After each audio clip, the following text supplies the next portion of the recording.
गुजरेंगे हफ्ता 10 रुपये में। मैं कहा छोड़, वो चने लेती होगी, सादा पानी पीती होगी, इसके शायद बच्चे से छोड़ गए होंगे, ये अकेली होगी, इससे सस्ती क्या चीज हो सकती है। मगर ये हाल जब आपका आसपास हो तो फिर आप क्या तवक्को रखते हो। उस हुकूमत को कितनी दुआएं मिलती हों, हाँ वो कैसे ये पिछलों ने ऐसा किया, पिछलों ने ये मीरास छोड़ी। आई एग्री कि पिछलों ने छोड़ा, पिछले या आपकी तरह थे, आप उनका उज़र नहीं बना सकते, आप उनका उज़र नहीं बना सकते। आपको ये चाहिए कि अपनी प्रायोरिटी सेट करो। हर हुकूमत को चाहिए कि अपनी प्रायोरिटी सेट करे।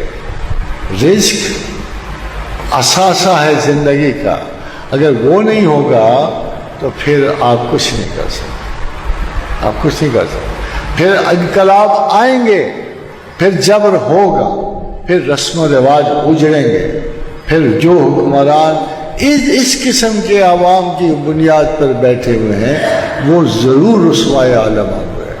इसलिए मैं नहीं किसी को बद्दुआ देता, मैं तो इस दुआ के चक्कर में हूँ कि अल्लाह इनको हिदायत दे दे, अल्लाह इस गुर्बत का कोने को तोड़ इनको दे दे, ये हिम्मत करें और पाकिस्तान एक अजीम तर कुव्वत में बदल जाए।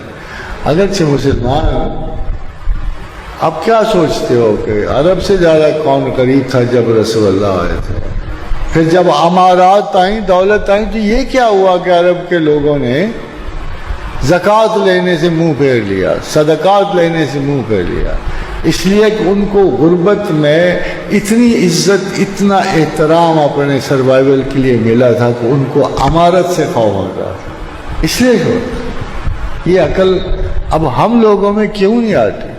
हम तो कोशिश करते हैं। तो मजहब वो चीज़ है, और तस्बीह देखो क्या चीज़ है कि ज़माने आखिर में जब दाने का एक गंदम का एक दाना सोने के ढेर से ज़्यादा अजीज होगा, तो अस्मा बिन्त अबी बकर ने पूछा या रसूलल्लाह उस वक्त लोग क्या खाएंगे। फरमाया तस्बीह। समझ कि अल्लाह की तस्बीह करोगे, वो आपका दिल, आपका दिमाग, आपका पेट भरा हुआ रखेगा, कभी आपको कमजोरी